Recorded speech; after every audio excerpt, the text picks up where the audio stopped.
Assalamualaikum warahmatullahi wabarakatuh. Hai anak-anak solih-solihah, berjumpa lagi dengan Ustazah Devi. Hari ini kita akan belajar tema 7, subtema 3 dan 4. Nah, sebelum itu Ustazah ingin menyampaikan tujuan pembelajaran kita hari ini. Yang pertama yaitu memahami isi teks informasi tentang perkembangan teknologi komunikasi dan transportasi. Kemudian yang kedua, memahami prosedur gerak dasar mengambang dan meluncur di air. Kemudian yang ketiga, menjelaskan makna keberagaman, dan yang terakhir, menentukan keliling bangun datar. Nah, sekarang kita perhatikan materinya ya. Nah, di materi pertama kita akan belajar bahasa Indonesia, yaitu perkembangan teknologi komunikasi. Perkembangan teknologi komunikasi.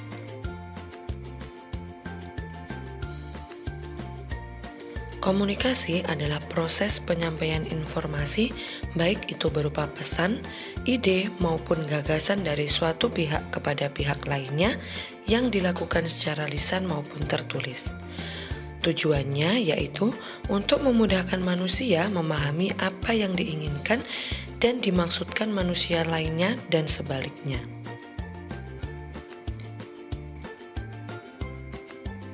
Seiring perkembangan zaman, alat komunikasi dibagi menjadi dua, yaitu alat komunikasi tradisional dan alat komunikasi modern. Macam-macam alat komunikasi tradisional, yang pertama adalah asap, kemudian kentungan, lalu burung merpati, yang keempat yaitu daun lontar, kemudian surat dan telegraf. Nah, yang pertama yaitu asap.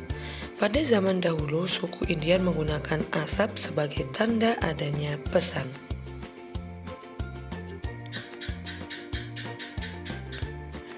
Nah, kemudian yang kedua, kentungan atau lonceng. Jadi, masyarakat Indonesia menggunakan kentungan atau lonceng sebagai tanda pesan adanya bahaya. Lalu yang ketiga, daun lontar. Pada zaman dahulu digunakan di Indonesia untuk mengirimkan pesan jarak jauh. Selanjutnya yaitu surat. Alat komunikasi surat menyurat menggunakan kertas sudah dikenal di Indonesia pada zaman kerajaan Hindu dan Buddha.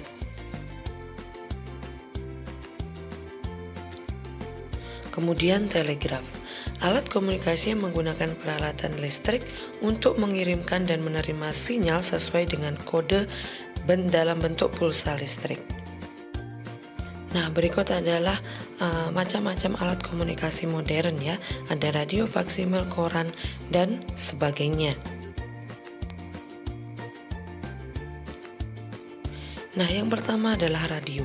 Alat komunikasi berupa suara dan sinyal dengan menggunakan gelombang elektromagnetik. Kemudian yang kedua yaitu faksimile, digunakan untuk menerima dan mengirim informasi berupa telefoto, baik tulisan maupun foto, ke mesin faksimil lainnya. Lalu yang ketiga, koran. Koran adalah alat komunikasi tertulis yang dicetak menggunakan kertas.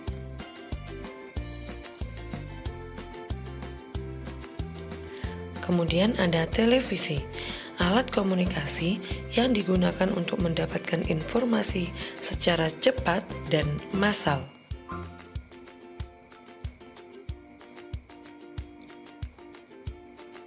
Dilanjutkan oleh telepon, yaitu alat komunikasi yang berfungsi untuk memberikan informasi jarak jauh melalui sambungan suara. Kemudian ada internet, yaitu jaringan komputer yang saling terhubung secara global yang memungkinkan kita bisa berkomunikasi dan bertukar informasi dengan orang lain seluruh dunia. Nah, kemudian ada handphone, yaitu alat komunikasi yang berupa versi modern dari telepon dan memungkinkan kita berkomunikasi secara cepat dan lancar. Kemudian ada laptop. Laptop adalah alat komunikasi yang bisa memanipulasi dan mengolah data sehingga bisa ditampilkan dan dikirimkan dalam sebuah informasi. Nah, selanjutnya kita masih di materi bahasa Indonesia, anak-anak. Kita belajar perkembangan teknologi transportasi. Apa itu transportasi? Transportasi adalah perpindahan manusia atau barang dari suatu tempat ke tempat lainnya dengan menggunakan sebuah kendaraan yang digerakkan oleh manusia, hewan, atau mesin. Tujuan adanya transportasi yaitu untuk memudahkan kegiatan manusia berpindah dari satu tempat ke tempat lainnya.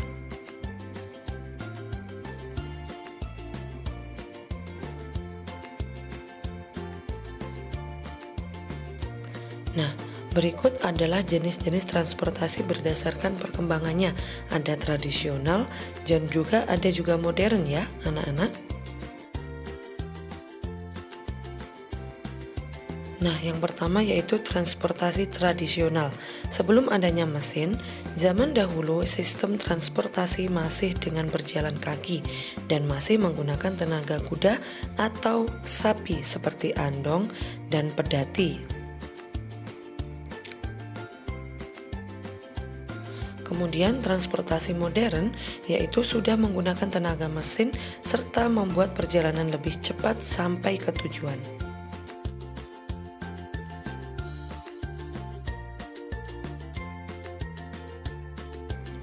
Nah, berikut adalah jenis transportasi berdasarkan jenisnya, yaitu ada transportasi darat, air, dan udara.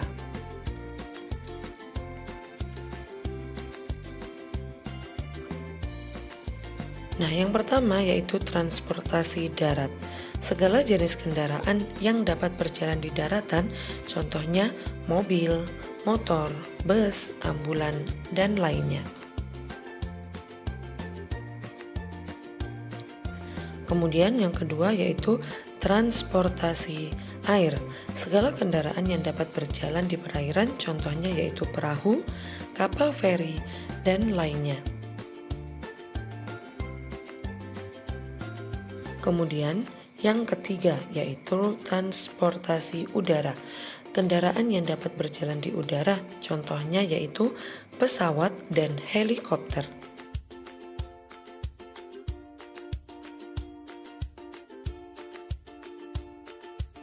Nah, kemudian juga ada anak-anak alat transportasi khusus. Apa itu? Yaitu segala jenis kendaraan yang digunakan untuk tujuan tertentu. Contohnya ambulans, mobil damkar, dan truk. Nah, yang pertama yaitu ambulan. Ambulan adalah kendaraan yang digunakan khusus untuk mengantar orang yang sakit yang di dalamnya sudah dilengkapi peralatan medis serta mempunyai sirene, anak-anak. Kemudian yang kedua adalah mobil pemadam kebakaran. Nah, kendaraan ini digunakan untuk memadamkan kebakaran yang terjadi di suatu tempat. Ini juga dilengkapi dengan sirine ya, anak-anak. Nah, kemudian yang terakhir adalah truk. Truk adalah kendaraan yang digunakan untuk mengangkut barang dalam jumlah yang banyak, contohnya beras dan lain-lain. Mobil ini juga sudah dilengkapi dengan bak besar yang terletak di bagian belakang. Nah, selanjutnya kita akan belajar PPKN yaitu indahnya keberagaman. Seperti yang kita ketahui anak-anak bahwa manusia merupakan pribadi yang unik dan beragam.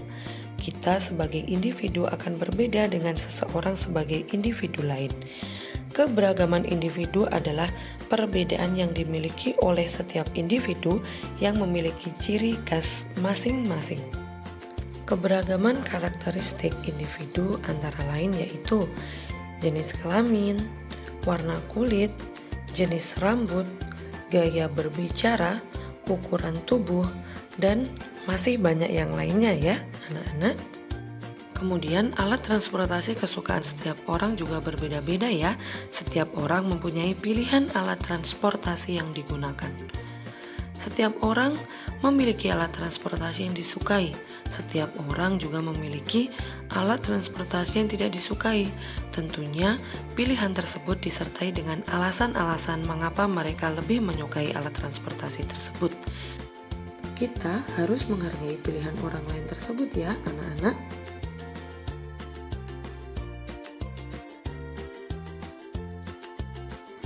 Nah, berikut adalah beberapa alasan pentingnya menghargai perbedaan. Yang pertama yaitu memiliki banyak teman sebagai karakter. Kemudian yang kedua, menambah wawasan dan informasi. Lalu, menjaga kerukunan antar sesama. Selanjutnya, menumbuhkan sifat tolong-menolong satu dengan yang lain.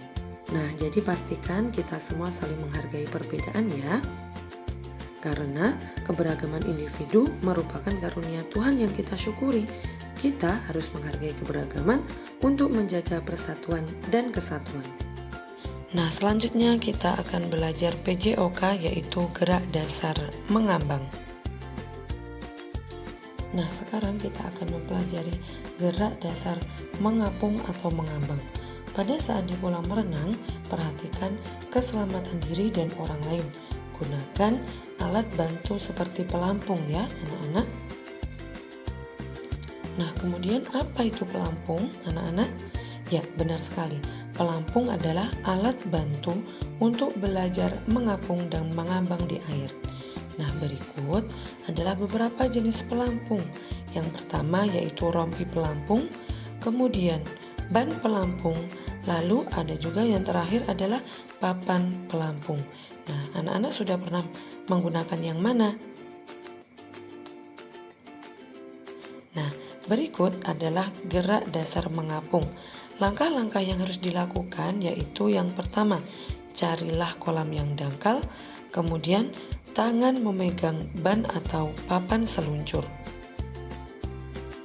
Cara memegang papan seluncur.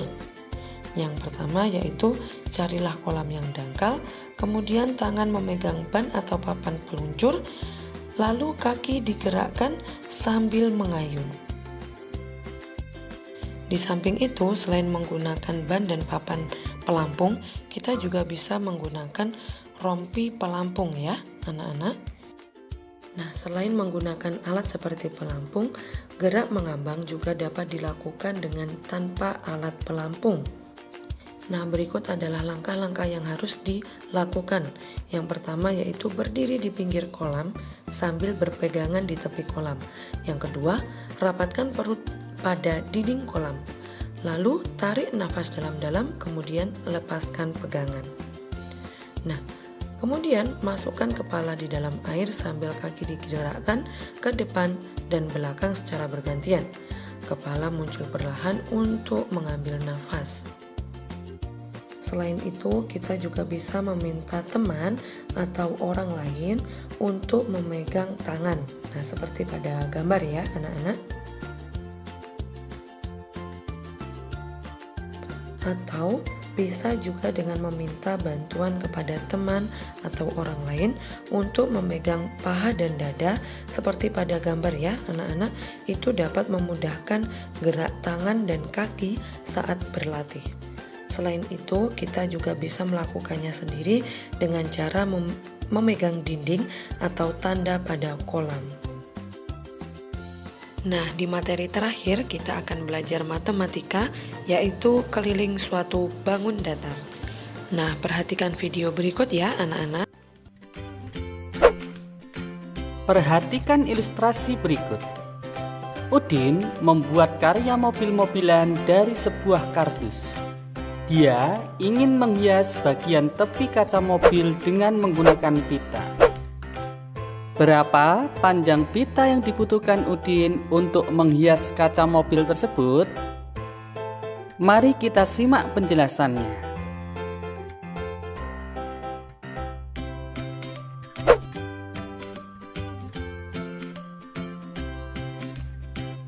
Untuk mengetahui panjang pita yang dibutuhkan, maka Udin harus mengukur panjang tepi kaca mobil tersebut. Udin menggunakan penggaris untuk mengukurnya. Ternyata panjang kaca tersebut adalah 20 cm dan lebarnya adalah 10 cm. Karena berbentuk persegi panjang, maka sisi yang berhadapan panjangnya sama, yaitu 20 cm karena berhadapan dengan 20 ya, dan 10 cm. Sekarang mari kita hitung berapa panjang pita yang dibutuhkan Udin untuk menghias tepi kaca tersebut. Caranya adalah seperti yang sudah kita pelajari, yaitu tinggal menjumlahkan sisi-sisinya atau panjang tepi kacanya. Berarti 20 ditambah 10 ditambah 20 ditambah 10. Ketemu hasilnya 60 cm. Jadi keliling atau panjang pita yang dibutuhkan oleh Udin adalah 60 cm.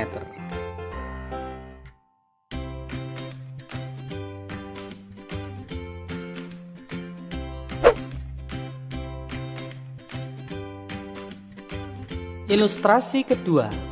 Udin dan keluarganya menunggu kereta di dekat peron.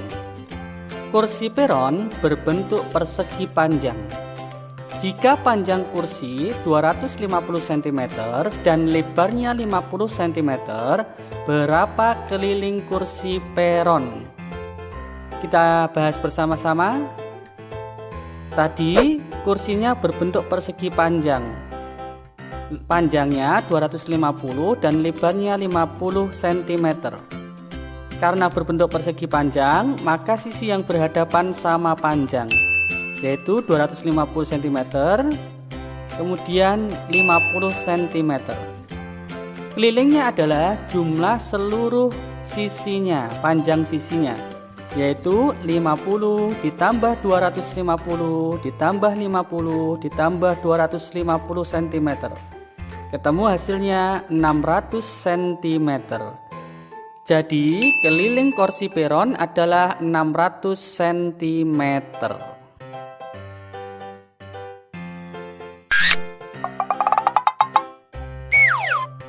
Selanjutnya, mari kita mencari keliling dari bangun datar berikut.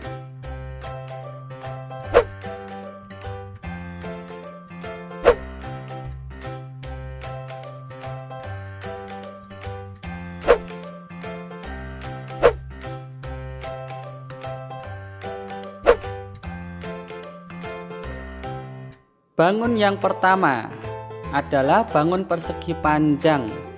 Sisi yang berhadapan sama, berarti 15 dan 8.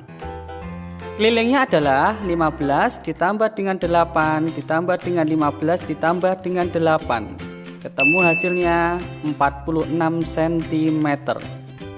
Bangun kedua berbentuk segi 5, masing-masing panjang sisinya adalah 7 cm. Berarti kelilingnya adalah 7 ditambah 7 ditambah 7 ditambah 7 ditambah 7. Ketemu hasilnya 35 cm. Bangun ketiga, ini adalah bangun persegi, maka semua sisinya panjangnya sama. Berarti semuanya panjangnya adalah 10 cm. Sekarang kelilingnya tinggal kita jumlahkan, 10 ditambah 10 ditambah 10 ditambah 10. Ketemu hasilnya 40 cm. Yang D, persegi panjang lagi bentuknya, sisi yang berhadapan sama, berarti 77 dan 16.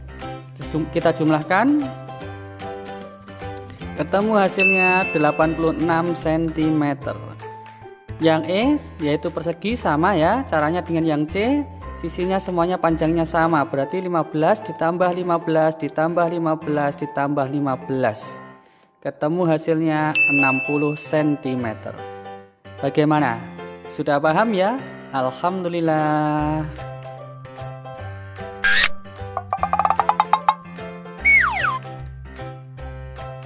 Edo sedang naik pesawat.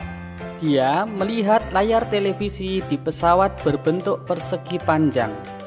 Panjangnya 25 cm dan lebarnya 20 cm. Jika tepi televisi ingin diberi bingkai pelindung, berapa panjang bingkai yang dibutuhkan? Kita lihat bersama-sama. Tadi televisinya berbentuk persegi panjang, lebarnya 20 dan panjangnya 25.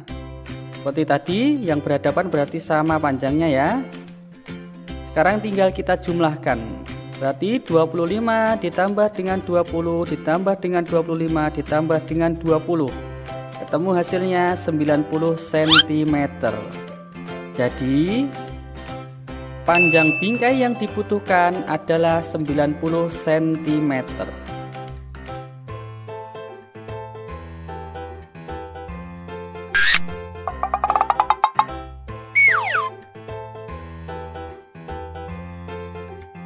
Soal selanjutnya, pesawat dilengkapi banyak jendela.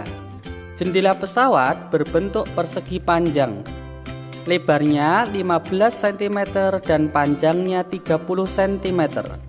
Jika di sekeliling jendela ingin diberi karet pelindung, berapa panjang karet yang dibutuhkan? Kita lihat bersama-sama pada gambar. Panjangnya tadi adalah 30 cm dan lebarnya 15 cm. Sisi yang berhadapan sama, yaitu 30 dan 15 cm. Sekarang tinggal kita jumlahkan. Kelilingnya berarti 30 ditambah 15 ditambah 30 ditambah 15. Ketemu hasilnya adalah 90 cm. Jadi panjang karet yang dibutuhkan adalah 90 cm.